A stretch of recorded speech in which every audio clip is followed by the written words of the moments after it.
when you've already designed and built what is, even 2 decades after its initial release, considered to be one of the benchmarks of a driver's car and also one of the greatest supercars ever made, then deciding to make different variations of that car is a potentially risky thing to do. Why mess with what is already so good? But that's exactly what McLaren and Gordon Murray decided to do.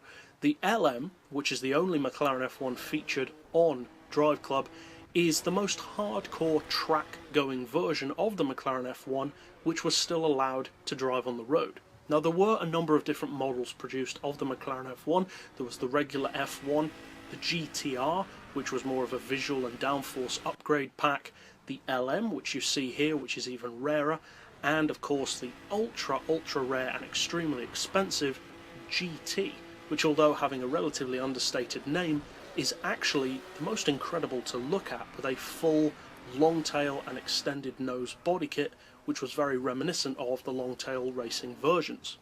This particular model, though, is very interesting. It's a much more track focused version of the F1, and they took that 6.1 litre V12 from BMW up to around 680 horsepower. Now, the top speed is actually slower on this version than the normal F1. The normal McLaren F1 does around 240 under its own power. This car only does 227 in comparison.